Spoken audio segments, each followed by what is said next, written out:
Can somebody tell me where's the K word that I used against who? Who? That's number one. Number two, is there anybody in this world that can say, I've treated them, I've been racist with them? Anyone? I mean, is there anybody that can come out and say, all right, African people's experience with me? Is there any African that can come out and say their experience with me is racist? That I'm racist? No. And I'm going to prove to you stuff that I've done against racism. Now they bring out the tweet, which I'm going to post immediately after this.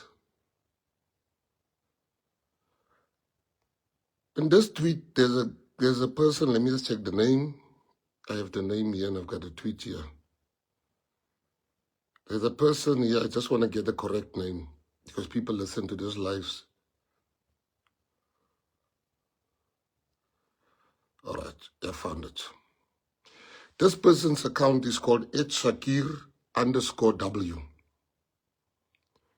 In 2011, this person tweeted, when we colored say kaffa, it's the same as when we call other colors bushes or Indians coolie, purely descriptive.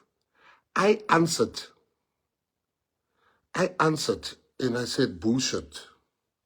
That's me saying bullshit. Now they going around, this is me saying bullshit, bullshit. They go around saying I'm the one that said those things. And the Twitter mob just leapt on that. Now, anybody that has been on Twitter, on X for a long time will know this is how X used to be. So this person makes this comment. I say bullshit, because it's bullshit to even call people that. Now, how did I go from calling out somebody to being the person using those words? That's one. Two, Gandhi. I'm going to catch you this journalist. He even called me about it. We had a big debate about it many years. A good friend of mine, Moyo. He works for the state now. He was the editor of the... He even called me about it and he had a big fight up with me about it. And he actually won the argument at the end because he said, why do you want to blame Gandhi for the wrong things he did? I'll get you the article he wrote about it, actually. Moyo then called me and he said to me, but you can't hold things against people. Gandhi might or might not have said that. Now, I then wrote, I said, verbatim, I quoted Gandhi, so you must Google on your own. Is it Gayton McKenzie's words or is it Gandhi's words? At the end of the tweets where they say I used the word kaffa, I quoted Gandhi and I said, Gandhi at the end. Now, all you need to do is you can Google my tweet and see on the internet, did Gandhi say those words according to the internet? Did Gandhi use the word kaffa? Did Gandhi say those words? That's number two. I'm saying to you, Gandhi said those words, and if I just wrote those words without putting their Gandhi at the end, then I would have been guilty. So I'm giving you number two. Right. Number three, just hold on for me, please. I want to show you. There's a lady, I've met her. The lady she's a good lady. I know her. She once came to visit our clubs when we had clubs. This lady posts, she tweets, she will buy sex toys for her daughter that's 10 years old. I say, shouldn't you wait when she's maybe 15 or so? 10 sounds, They say, I was saying I'm going to do that for my daughters. Really? But what angers me is that every journalist worth his salt can just go look at it and say, no, this is not what he said. There's a man that I despise on Twitter. He's been attacking me forever. His name is Gulam. Gulam. Gulam is the only one that looked at this thing and says, but this is not what the minister said.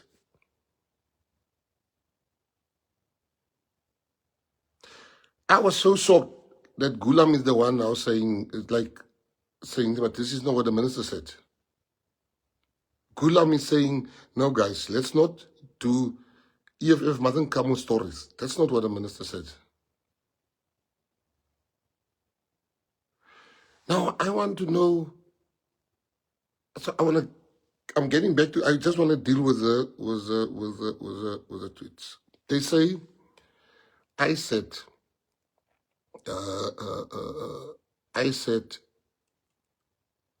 that I think Nigerian women are ape-like and whatever. Yes. What is the context? There was a big tour, what we would call that time a Twitter war. Was us, and they said very bad things about South African women, and we were going up and down, up and down. That time I was not in politics. I was just a playboy that time, living my life, having too much money in a real sense. And I said, you mustn't say South African women. South African women are the most beautiful. They don't show you that part. He says, South African women are ugly. I said, your women look like apes. I didn't say that. Will I say that today? No. Should I have said it? I don't think no man should ever say a woman look like an ape.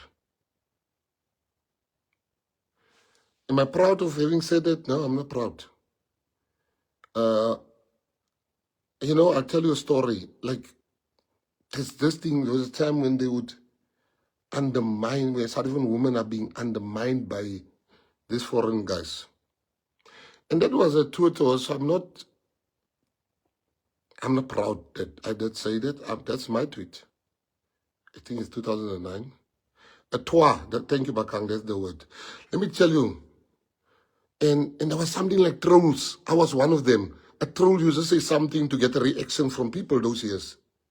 These things existed, but nothing to do with racism. Right, now let me go further. I go with Bakang and Teddy to Nigeria. We're sitting by a house of a billionaire, about to have lunch with his two friends. They're also billionaires. Bakang and Teddy sitting there, and the next moment, we're just having nice conversations about life. They start talking about how South African women are so easy. South African women are this, as Bakang, then the whole part. I didn't care where I was. I lost it. I said, your women are this and this and this and this and this and this. So I'm telling that story so that you can understand that to come to 2009, 2010, 2011, and we were what you call touring, and you come and you bring it without context. When you want to bring what we said, you must say, what did we answer? Then the EFF brings out the tweet. And you know what? Sometimes I wouldn't say it today, but I said it then. This guy said, it's always important to get the background of a story. This guy says, yeah, I think people that, I'm taking you through everything that is out there. He says, all the people that put people at the back of, all the white people that put people at the back of the buggy, they're all racist and whatever. I said, hey, brah, but some of the people really stink. And I did say that. And I wouldn't say that now, but I said it then. Am I proud? I'm not proud. But it's true. And you know it and I know it, that sometimes a person doesn't, you want to give a person a lift, but they're smelling. And I had to say that. Then they come for me where I said, if there's some white people that I would save, even before I save some black people. That's true. And there's some black people I'll save before I save some colored people. There's some colored people I'll save before I save some white people. If Charles, for instance, is an example I want to make. If Charles is in a fire and another black person that I don't know is also in that fire, I'm first going to save Charles because he's my brother. Am I racist for that? No. I look after my friends first. That is, I know Charles is my brother. I would want my friends, if I'm in a fire, to take me out first. That's what I said. Now, I'm coming to the racism issue because that's the issue. They went further and they said that Gayton was speaking about anal sex and whatever. Just Price, I wrote one of the biggest best-selling books on relationships. Everything about relationships. The book's name is The Uncomfortable Truth.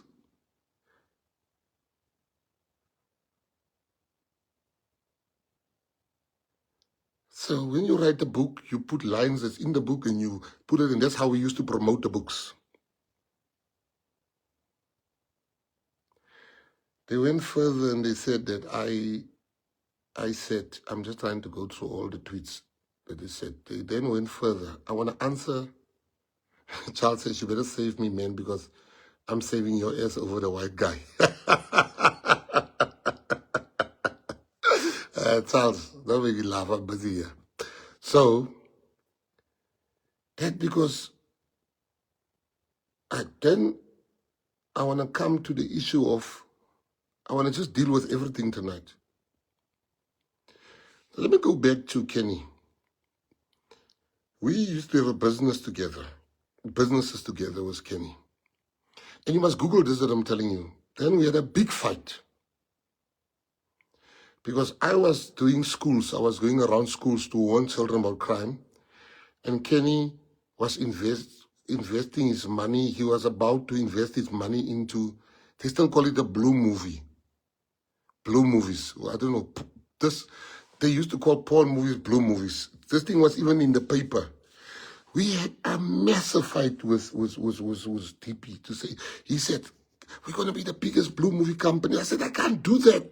Imagine speaking to schools in the morning and the afternoon I'm coming for.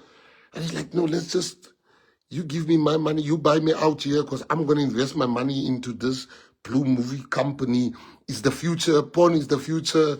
You don't understand. Sex sells and whatever. He wasn't wrong, but I wasn't willing to do that. Not because I'm better. Because I just can't see myself owning that company. Now, Kenny was the biggest socialite you can ever find in this country. Kenny Kunene, you know, people don't know, you never see me in those sushi, the parties that he had. Those sushi parties was business for Kenny. It was content. It was content for him. It made him famous. It made him, he was paid millions by, you know, remember production houses. This Kenny Kunene was living in one house. He had 9 women in one house, all his girls in one house. Politics was the furthest thing from our minds. Kenny Kunene, I want you to Google Kenny Kunene, how many women lived with Kenny Kunene in his mansion. I know, he's my friend and my brother. That time, you rich, stupid, and young. And Kenny Kunene had 9 women staying in one house with him, and they all knew about each other. They became friends. They went to party together. I kid you not. He was the biggest ever socialite. He would say the most outrageous things for likes. He said something about gay people, and now they want to make that an issue. Do you know that gay people voted Kenny? Gay people voted Kenny as one of the best people for them. They honored him at an award show. And Kenny went to go and get his award there because Kenny loves gay people. I want to talk about everything so that there's nothing that I'm leaving out. Now, That is the things we said. The first thing when I became a minister, they said I must delete my X account. Because there's things I said. I said, I always want to be authentic, eh? That is who I was that time. I'm not going to do that. I can even delete it right now as I'm speaking to you, but I don't want to do that. I must own up to who I was at that time. I was a playboy. Kenny was the biggest. Let me tell you, we walk in London one day. Kenny, we walked, there was an escalator. People went crazy. I'm like, Kenny Kunene. I'm like, Kenny, how does people know you? He says, because I've signed a big deal with this Griever. What is his name? This biggest producer in London. Griever. He had the show was called The Idiot Abroad. Charles, what's his name? The Idiot Abroad. Kenny used to do things, big things, make a lot of money. He fashioned himself as the Hugh Hefner of South Africa. He even started dressing like Hugh Hefner. Those gowns, he's got. And that's who Kenny was. Kenny threw the best parties in South Africa. The best parties. You know, people ask me about sushi parties, I wouldn't go and eat sushi of that. That doesn't make me better, but that wasn't my style. So, we would buy sports cars. We'll go crazy. Politics was the last thing on my mind. Yes, Carl Pilkington. And so Kenny would say we will say the most outrageous things because we are trolls on thing. But we never once said racist things.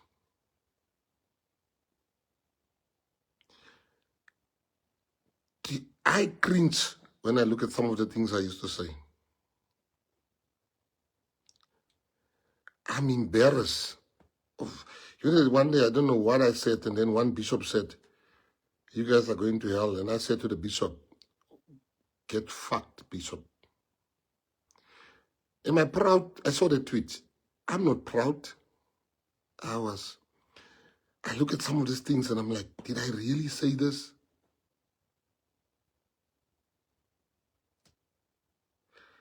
What, racism? Now I want to come to the one of racism. I wanted to explain the tweets to you. I'm going to post 2 tweets immediately after this. One where I was saying, where I tweeted, when I say black people, oh yeah, the other one is where I said black people will forever be poor and whatever. I was talking about us. And I'm going to show you, now they think I referred to black people. No, I referred to us. And immediately after this live, I'm gonna send you how I referred to, what's the balloonist, do you know? How I referred to black people.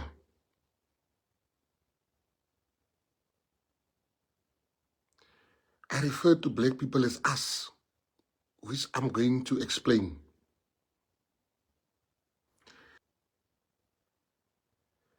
So let me move on. Who is Gayton McKenzie? Because now I hear I am a Zimbabwean. I hear there's another one somebody sent me today. Let me just check it quickly. I'll tell you now what it is. I even laughed about it on my own account. I can't remember. McKenna. My father changed his name to McKenna. My father did this. They say, hey, you know, so I want to deal with this issue today. Who am I? I have only one name, like a dog. My name is Gayton McKenzie. I was born in Palenomia Hospital in 1974 on the 10th of March. I live in Heidedal. I was born in Heidedal. I grew up in Heidedal. Our house was in front of the school. My teacher, my first teacher was Juffrou Ivy. Patriots said to me, Alberto and them said to me, the other day they were doing work as PA, and she came, for Ivy, God bless her. Ivy Stallenberg is her name. That was my first teacher, Mrs. Ivy Stallenberg. And the PA people told me that she came there. I think they recorded it, Sperto. You can post it. And she said, do you guys know, Gayton was in my class. And I think they sent me a video, but I think the people from Bloom, if you still have that video, please send it. I went to Olympia Primary School. My first principal was Mr. Monty van der Merwe. He then died. I don't know, was it suicide, I think, when I was standard 3. I can tell you all my teachers, Mevrouw Nijke. I can tell you the one passed on this weekend. My heart was so sore, Minister Vries.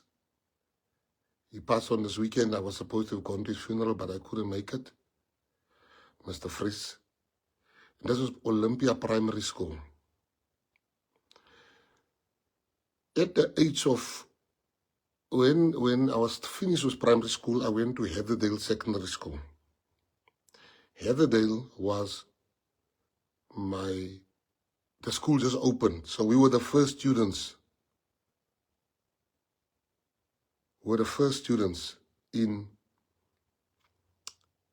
that school. We're the first students in that school. And while we're at the school, and this is where it gets interesting, and I want to tell you, my cousin would come for me to teach him Afrikaans.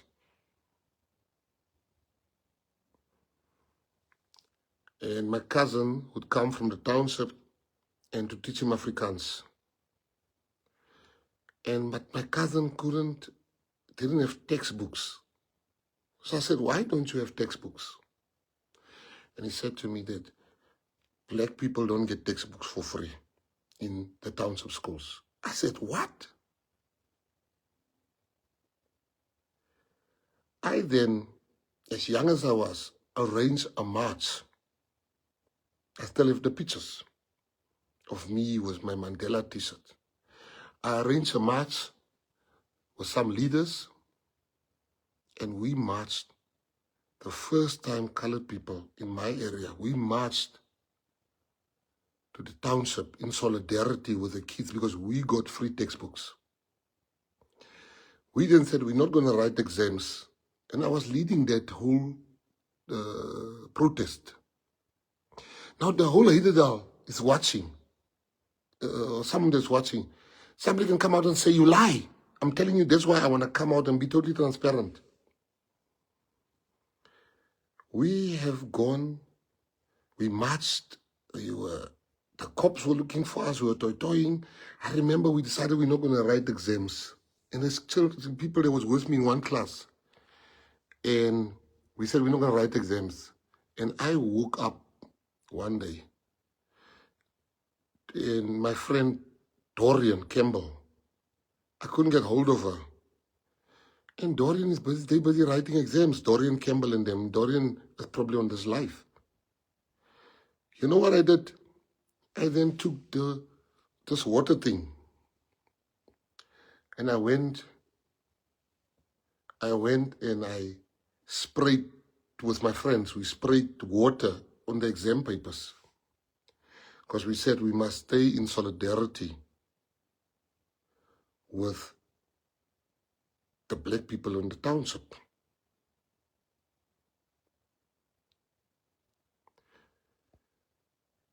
And I got the attention of leaders in the ANC then, and I would attend meetings. Now let me stop there and come to my main point of who I am. I have my father. I've never met my grandparents.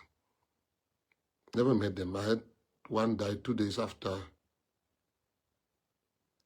2 days after I was born, on the 12th of March, he died.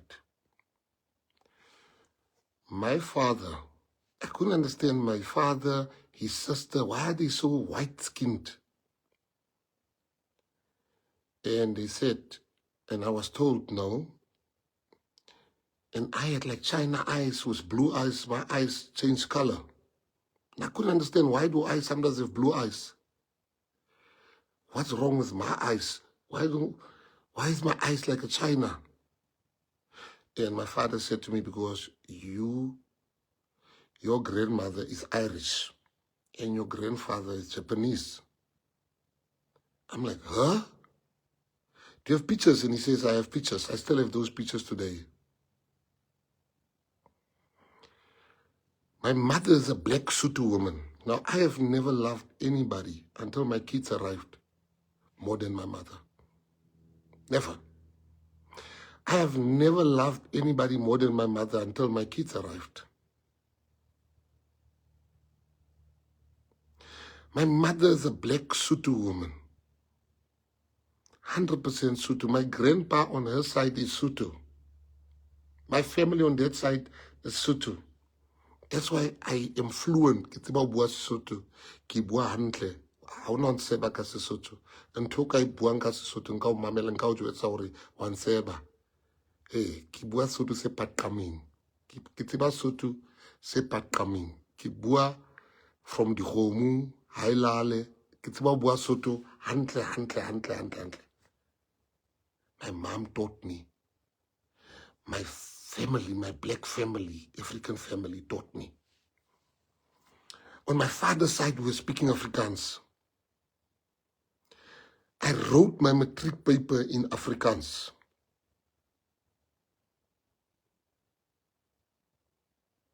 Now, Peter, can I just say something?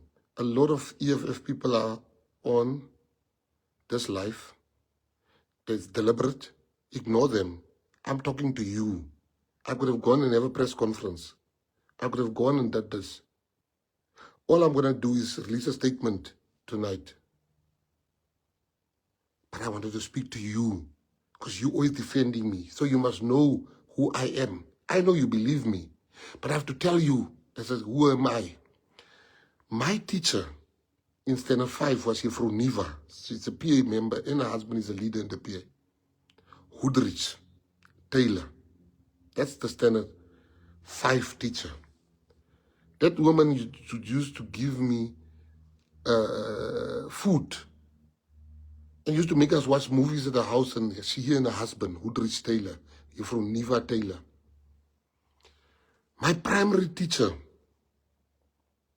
you're from Emma, the mother of Geralda, used to bring sandwiches for me, and I would be the first one in the soup kitchen line. She would work with the soup kitchen and I'll be there. And she'll always give me extra. Her daughter, I just saw a daughter on this live now.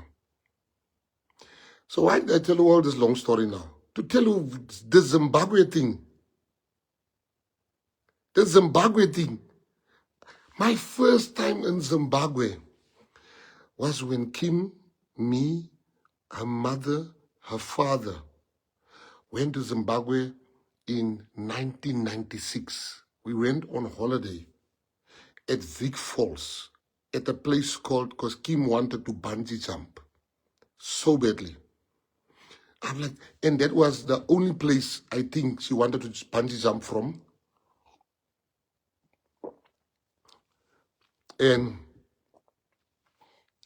Kim wanted to bungee jump. And she said that's her dream. And I was vrek verliefd. And she said, let's go to Zimbabwe. We stayed at a hotel called Elephant's Hill. I remember that's when I saw absolute poverty. And my first time in Zimbabwe was 1996. Sorry, not 1996, 2006. 2006, we were in Zimbabwe for the first time at Victoria Falls at a place called Elephant Hills. That's my first time I went to Zim. That was my first time. Today, when I saw that, I said, I'm going to invest in Zimbabwe. Such a poor country can only make you rich. Excuse me? I then invested in Zimbabwe. I started at a place, that family called, I'll have somebody remember, they had a gold mine. The gold mine name was Hope. I put money in that mine and I made money with them. Gold mine. I then went into chrome and all those type of stuff. I had invested in mines throughout the continent. Now, why is it important I tell you these things? Because I'm coming to that. So my dad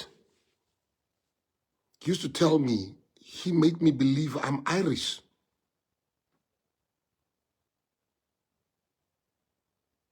He would say, we Irish, we Japanese. My dad would tell me stories. They're busy blocking all these people, don't worry. My dad would tell me stories.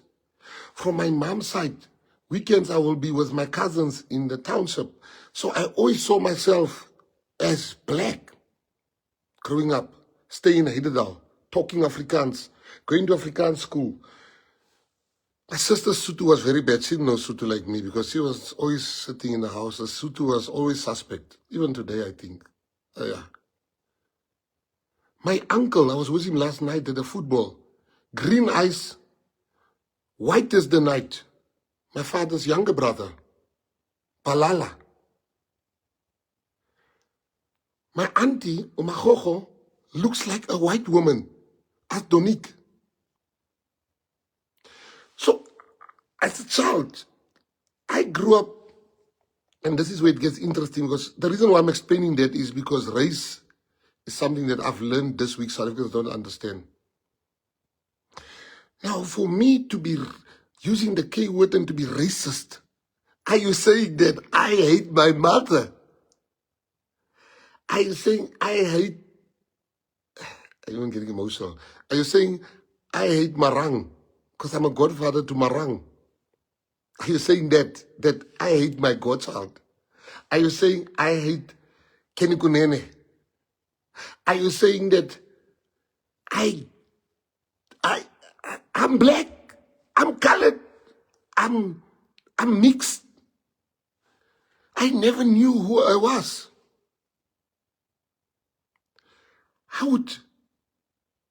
I speak Tswana, I speak Sotho, I speak Afrikaans, I speak English, I speak a little bit of Sepedi. I grew up. One day my father said, you're not black. Stop saying you're black. You're not black. You're not black. My dad would say to me, I'm not black. You colored. When I'm with my dad, I'll be colored. When I'm with my mom, and my mom will say, we are from chiefs.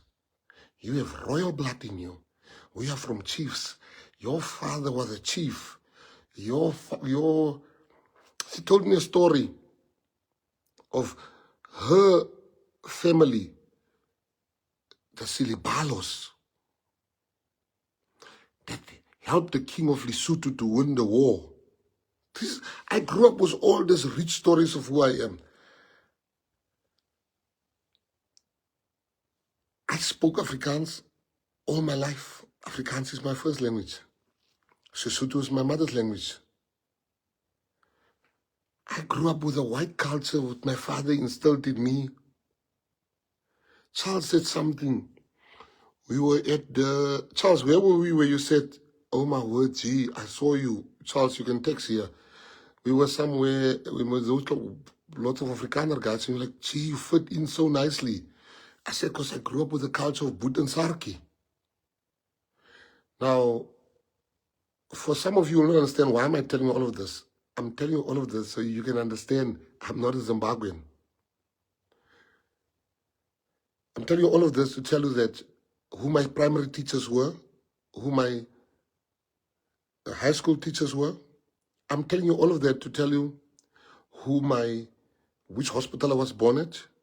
Now, you believe me, I know, but I want to kill this thing once and for all. I don't know how to speak Shona.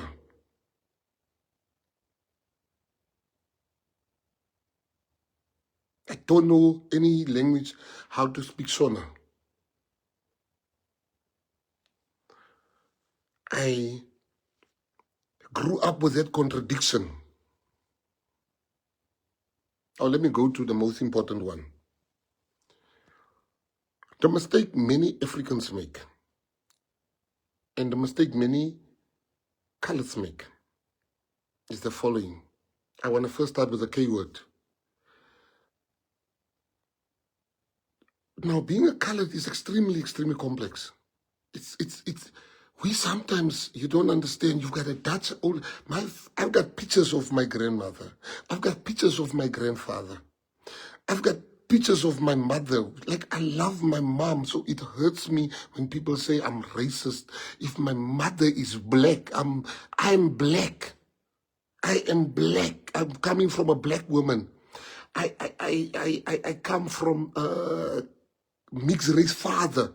When I'm with my father, I am whatever he decides that day I'm going to be. When I'm with my mother, she's like, don't forget, don't tell your father, you are not. Now, I could never understand why my eyes and all those things I was wanting answers. So let me explain the K word. A lot of Africans, black Africans, claim the K word as an insult to them. No, no, don't claim the K word. And I'll tell you why you mustn't claim the K word. The contradictions of colored life. You go, and here's all the witnesses, you go to any colored area. Colored people, it's when you are dark like Umbiza, myself, if you are dark colored, I see some of you make jokes about us. When you are dark colored, there comes a lot of contradictions with it. In some of the, every colored area has a dark colored with the name Kafachi. It's true. It's wrong, but it is there. Kafachi. And nobody sees something wrong with calling somebody Kafachi on his name, on that name because he's dark skinned. I'm sure you guys on the live, you have somebody in that. You would, like for instance, Natasha, like Tasha and Donik and them, they light skinned cousins. I'm the dark skinned cousin. And our grandparents, they were still alive, will give Natasha maybe extra money or Donik because they light skinned. We black skinned were treated differently sometimes. Growing up as a black skin colored, you also have racism from your fellow coloreds.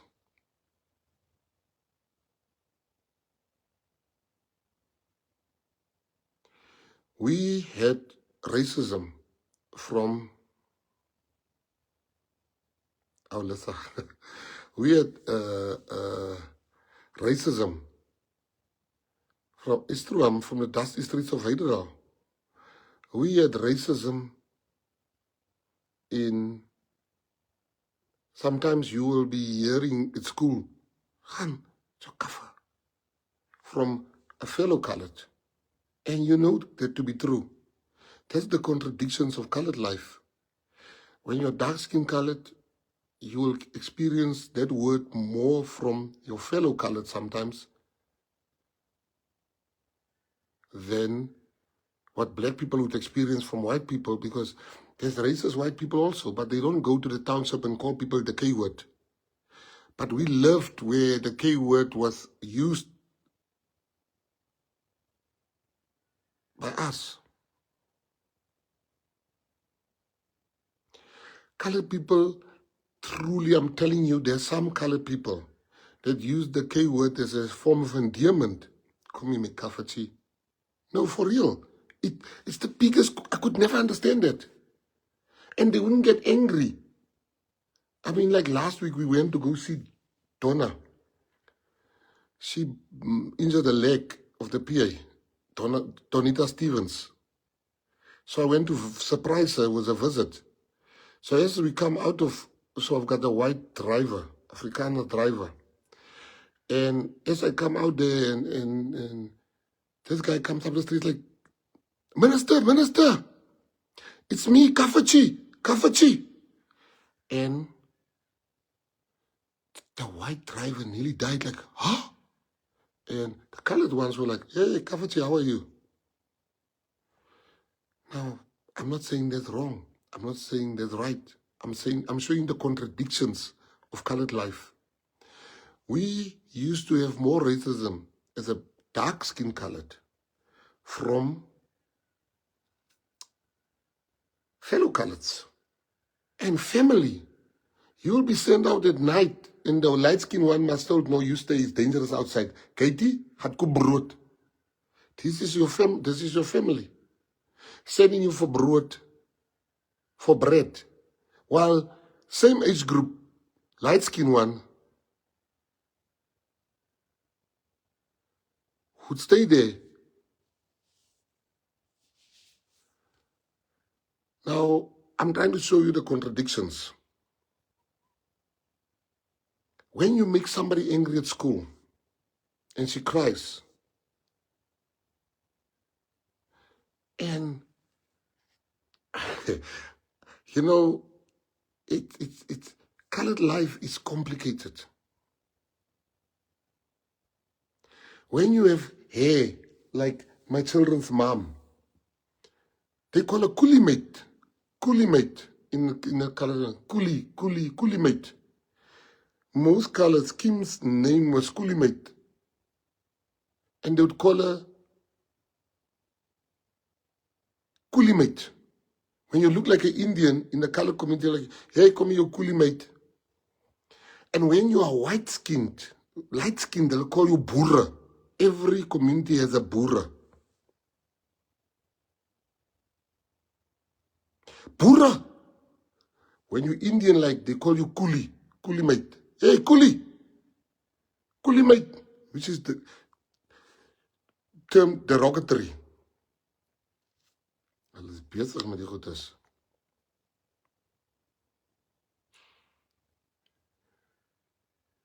Now, I never saw myself as anything else than black. I saw myself as black. And I'll show you when I tweeted as black. So when I say black people will never own anything, I talk about ourselves. In the colored community, if you don't have hair, nice hair is a big thing. That if your hair is straight, they call you coolie and whatever. And our people have many contradictions. Now, let me move on. What a lot of my African black friends don't understand. You say colors don't be black. We are black in terms of the Constitution. We are black according to the Constitution. But we can't be African if you colored. No colored can be called African, but black Africans exist. If you are African, if you are black, I know it's difficult to understand. Any person that's not a colored and that is not white and you are black, you are African according to the laws of South Africa. No colored must be deemed according to the laws of South Africa as African. No colored. So we can never be one with you, even if we want to, because it's legislated that we can't be Africans as coloreds.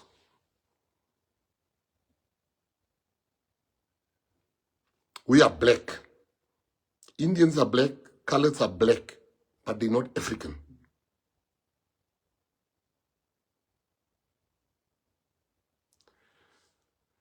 Now, why is that significant? Because the opportunities first go to the Africans before it comes to the blacks, legislatively. Now, even if you want to be one, which we do want us to be one, it's called the national question, which has not been dealt with. You know, you look at it's very rare at some of the color schools sometimes those years. It's always the long hair girls and the gladde hare, they the hoofseun and hoofmeisie, and those are the contradictions of growing up. We've moved on. But we also as a colored community had to find healing. I fired one of the hardest working people that helped me build this PA then. And I wish she can come back because people need to. She just got angry and she left. But I would really take from Ekurhuleni because she used the K word. The SG fired the pastor that used the K word.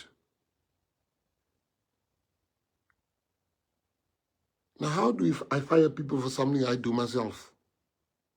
But I'll give you the reasons of why this is happening. Now, if you want to get to me, accuse me of everything, not racism. I'm black. I'm colored. I'm everything. I'm mixed. That's who I am. I speak all those languages. I speak the language of the white man, the colored man. I speak the language of the black African man. Now, don't come with me with lies. And people are jumping on the bandwagon, you're racist, you're racist, you're racist, you're racist, you're racist. You are a victim of a orchestrated campaign. Imagine, think back, you know how deep they had to go to come to 2011. And then EFF, Mashaba, he's got problems in his own party. People are leaving, joining us, joining everyone.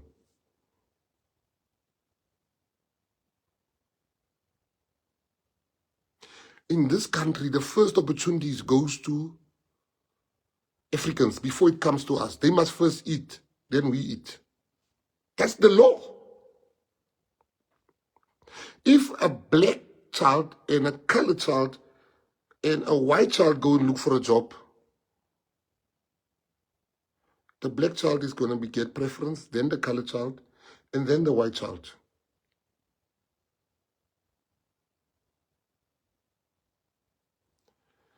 Now, I must tell you why there's a campaign against me and what happens. So in this country, people are scared to say it and they're scared to stand up. I was a member of the African National Congress.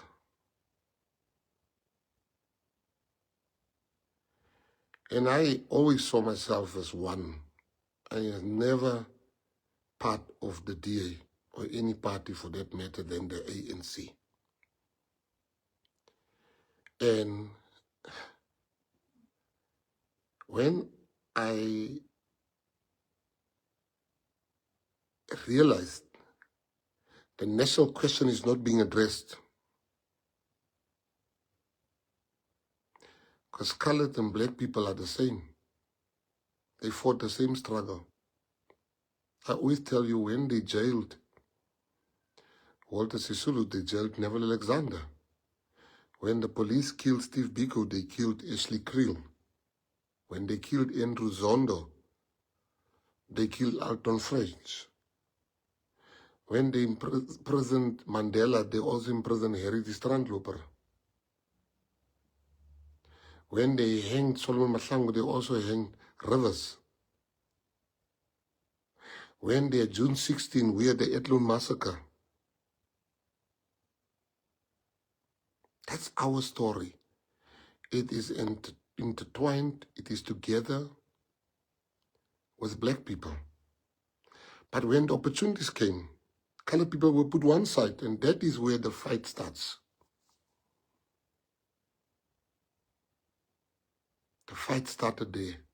Where colored people, I don't think well-meaning African people understand the story of colored people, and I'm going to use the next 4 minutes to tell you the story of colored people.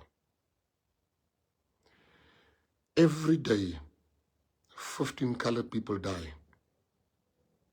More than people that dies in Ramallah, in Palestine. But we've never seen solidarity for the colored people from our leaders. But every day we saw them wearing scarves, flags. They never had moments of silences for our children that die. 3 weeks ago, one weekend, 23 people died. There was not one moment of silence. There was no flag. This fight, gangster fights, has been going on for the past decades. Nobody does nothing about it. I am the one, when there was in Menenberg in 2013, when 83 people died over the period. Every day was 5, 6 dying in Menenberg. I took the leaders of the Americans and the HLs, the hard-living kids. I made peace there together with my team and Chanel's father and all those people. We made peace. In Worcester, when the people children couldn't go to school, Gayton McKenzie went there with his team. Last year, when there were, which place was it? We went to go make peace between the gangsters. And I want to prove that I want you to know that the guns that kill colored people all come from the police force. And that will be what I'm going to take to the commission. How come for 3 decades the police guns are killing people and nobody really, they've only had 2 arrests, I think. Vieri and those people, when they were investigating colored policemen, when they cracked this case of who gives the guns,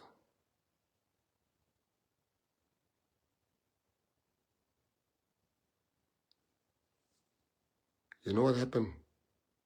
They were removed.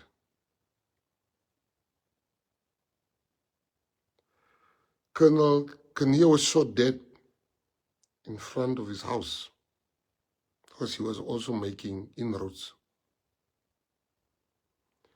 So what am I trying to tell you? I'm trying to tell you that colored people is nothing in South Africa. And that's the truth. They didn't have a political home. They first voted for the ANC. Then the ANC didn't treat them well. They then went for the DA. And then the DA didn't treat them well. But they were stuck.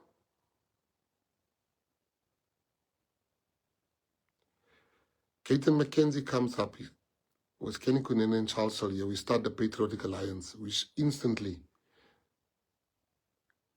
is being branded a gangster party. This. Long story short, we start getting 4 seats, 5 seats in the one in Joburg, one in Ekurhuleni, one in Cape Town, one in Nelson Mandela Bay, and one in the Free State somewhere. That's 2016. We still build this party. 2021, we get like 90 seats.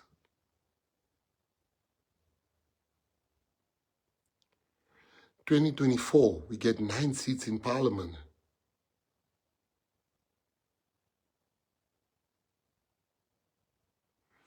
Now, we are a threat. Because for the first time, there's colored people together with black people stand up. Now let me show you when they say I'm racist, what I did. I saw when we were sworn in Parliament that we have no black person there. We have no white person there. I removed a colored to make space for a black. I removed another colored to make space for a white because I want all races to be represented. In the city of Cape Town, I looked at the councillors and I saw there's no black councillor. I then put a councillor. That councillor then wasn't performing. I then replaced that councillor with Bongi, another black councillor in the city of Cape Town. I put Beauty. Beauty was not supposed to be a MMC. I said, no, we're taking out the colored, we put a black. And we put Beauty Charlie. in the MMC then. City of Joburg, I realized that so many people in PA, colored people, I removed 2 coloreds, 1 colored, and I put, no, 2. It was Renee I removed, and Theo. And we have 2 black people there. And I did that deliberately.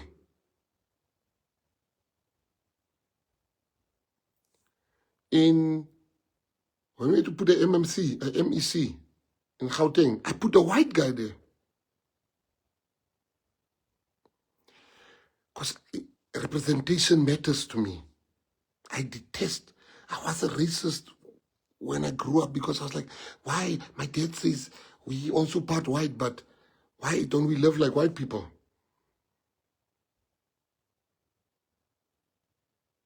So you are a threat to them because the election is around the corner.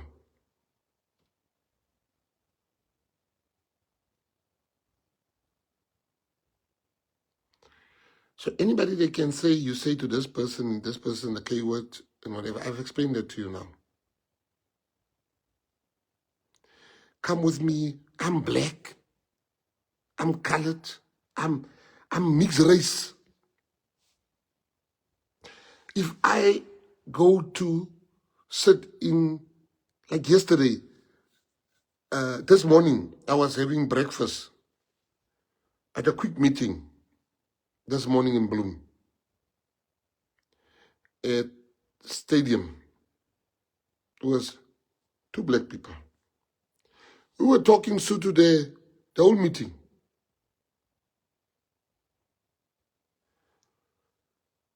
When I wanted to make, Gaba was the first African mayor of the PA. This just reminded me. How is this the actions of a man? They say, oh, he hates gay people. Gay people, me. Me. I'm not even going to defend that one because PA people know how I feel.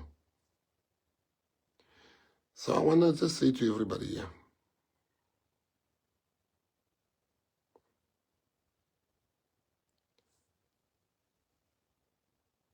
what you see happening here now is them being scared of 2026.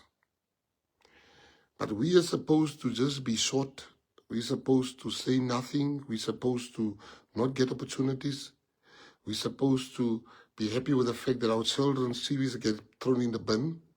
You know why I respect Panyaza? I'll tell you a story. I respect him.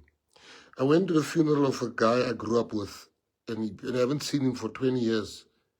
And I went, and he became a PA member in Ekurhuleni. Somebody can just think. I went to his funeral, and he was training the traffic wardens, the Amapanyazas. My blood was boiling when I was sitting there. Because all the Amapanyazas was there in their beautiful uniform. I'm talking about like 400 of them. And every 3 minutes, they come and cover the coffin. They stand around the coffin for 3 minutes or 2 minutes, then they leave, and others come. So I'm sitting in front of the coffin, and I don't see one colored.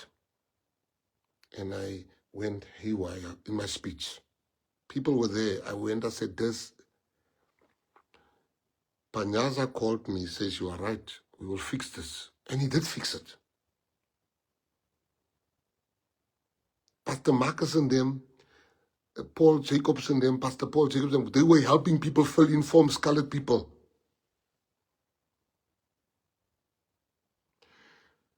So as a minister, people thought I'm going to fail.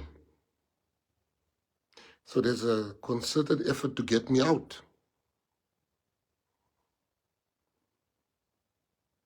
Will you succeed? I don't know. But I'm just grateful for the opportunity that I've been given to be a minister. Whatever happens to me, I'm going to go and work the ground for the PA after this. But you see, I want to tell all of you, and you know it, you can deny it, you can do everything. The reason why you're all coming for me is because I stood up against racism against colored people. Where they said colored people are having relationship with their children, their sisters, and their cousins. When you said colored people are crazy. And I don't believe in cancel culture. I believe in restorative justice. I believe in consequence culture. I can never destroy those kids. It was never the intention. But I want to make sure, because if I don't show those kids the error of their ways, I'll be destroying them. But colored people were supposed to say nothing. Yes, yes, we are incestuous. Yes, yes, we are crazy. That date is over. That time is over. Let me tell you something. I respect the president of the country so much. And I will never, ever have anything bad to say about him. Because I've seen the hard work that he puts in. But unfortunately for some of you, I'm really not desperate for the job. I've had my own protectors. They're still getting paid, although they're not protecting me.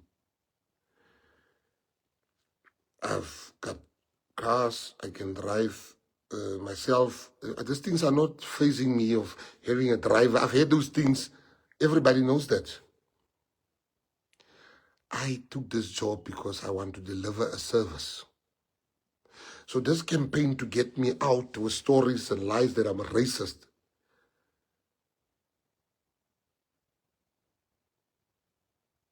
it's your thing to make me look bad because the Pandit one doesn't work anymore. We win by-elections. Worse, you calling us Pandita. All of you, Mashaba, your party is going down. I saw a copy of the poll that you have that puts you at under 3%. Where does it put the PA? Now you want to come and find relevance with me, a man I had so much respect for. You could pick up the phone and ask me, is this true? But you can play it to the gallery.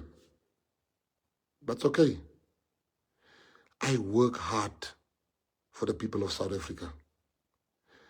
I work day and night for the people of South Africa. I make sure that this portfolio shines because I've been given opportunity by President Ramaphosa that the last thing I wanted to do was to humiliate him and let him answer things on my behalf. So you don't know if for some reason I'm going to the ground and I'm no longer minister. You don't know what's coming.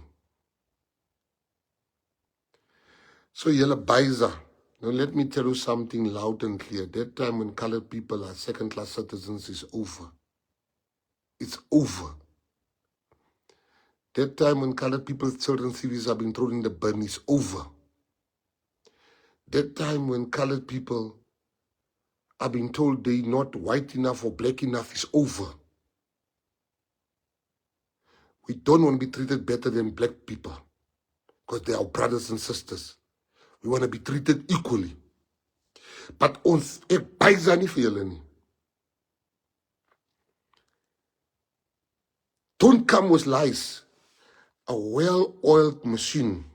But I've got something. I saw people's comments. Saw what they say. Patters lang. People are saying, you know, when you come with me with racism, are you listening to yourself? Me? Where's the proof? Go check. Did Gandhi say those things I wrote there? Gandhi said it. Go check, did I tweet as a black person? I did see myself as black when I was in the ANC. This is only then when I realized how colored people are being treated. And I'm going to post 2 posts now. One to prove to you the lies immediately after this life. And one where I tweeted as a black person. So everything after that is black. I can't say every post I'm black because in the ANC, I didn't see difference between colored and black. We saw us as black people, all of us. But when I realized that the people I grew up with, one half of them is treated better and the other half is not being treated better. I have to, because I am part of both. I see it as my role to bring both of them together. And that's what I'm trying to do with the PA. Go and see every board that we have appointed in DSEC. You can see there's an Indian, there's a colored, there's a white. That is who I am.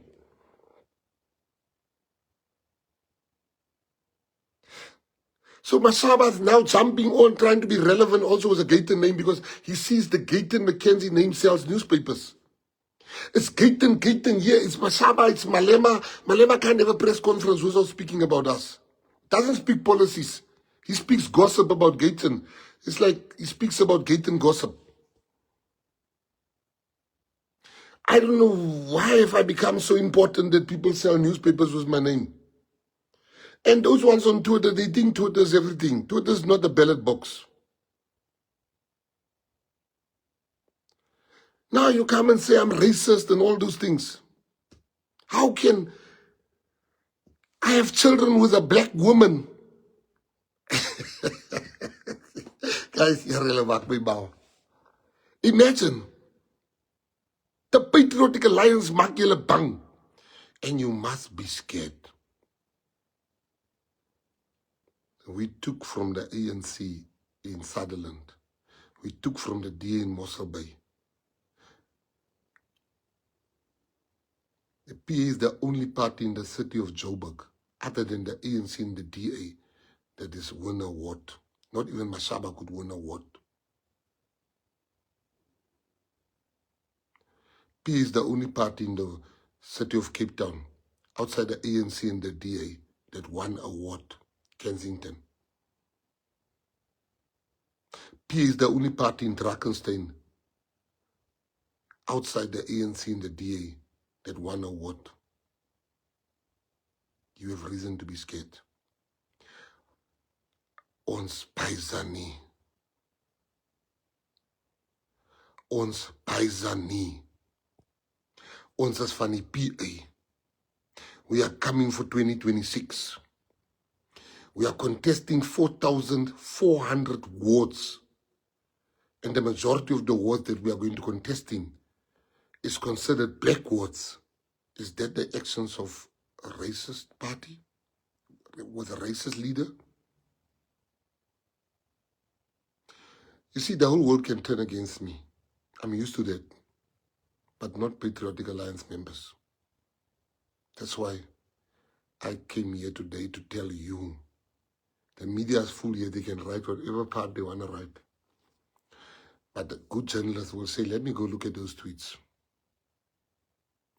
Yes, there's things that we all said that we're not proud of. I'm not proud of some of the things I said. But don't come here and give me selective tweets. Some of the tweets is not even mine that I see now floating around. People now making AI tweets and just say it's me.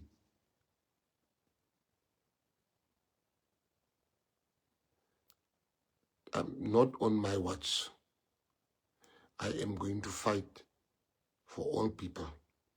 But you're never going to make colored people the fools that you've been making them all along. You've become too comfortable to be oppressed as a colored person. You've become too comfortable to be seen as a second-class citizen. That is over. Is klaar. Uphelile. Ufedile. Is klaar. It's over. We are one nation under God. We take our rightful place. And as I said, now you have children, you look at some of the things you used to say, I want to apologize for that. But I can't apologize for racism that I've never been guilty of. Come with a substance. Don't come.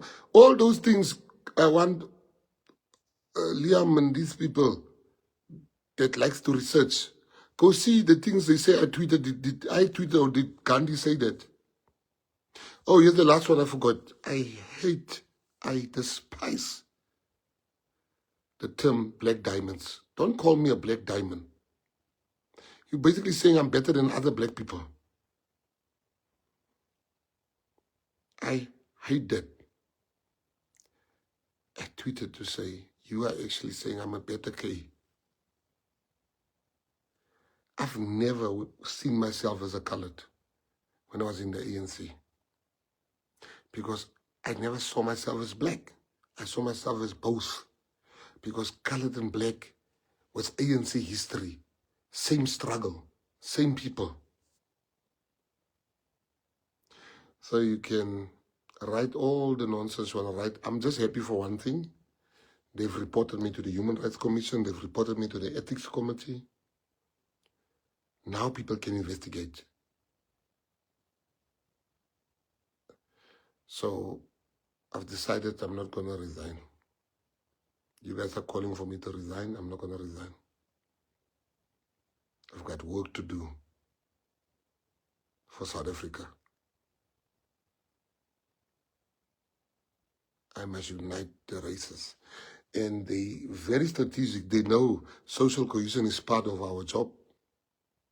And you can't really do the job if you yourself are racist. So I know why am I being fought. Because for the first time, we are finding our way. And I lead it.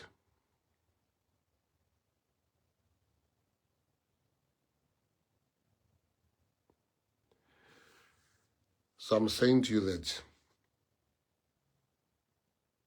if you've never said anything or written anything that you're not proud of in your life, may God bless you, continue to bless you. But some of us said things that we're now older, you look back, you're like, did I really say that? Yo, I shouldn't have. That wasn't cool. But racism, never. Accuse me of having been an asshole. I'll plead guilty to that. Accuse me of being insensitive at times. I will on social media. But don't come with racism. Asshole, I'll plead guilty. Insensitive to people's feelings, I'll plead guilty. Stupid, I'll plead guilty. But never racist. I can't be. Against who? Only white people can maybe say, you've been racist. Then they would have a case against me. But how do I be racist against my own? I can't be.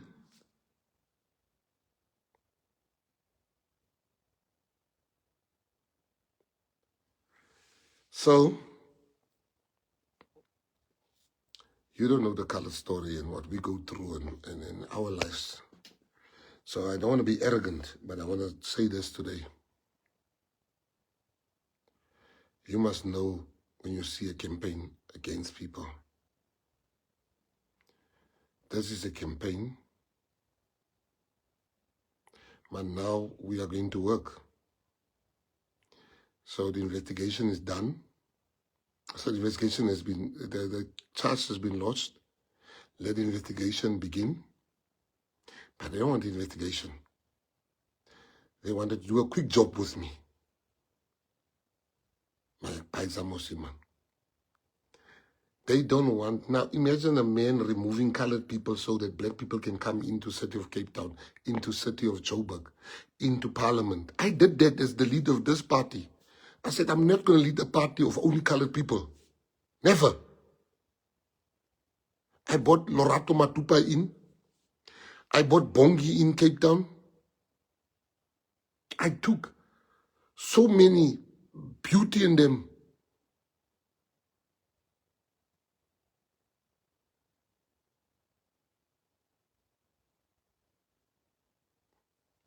They want us out of the GNU so that they can come in.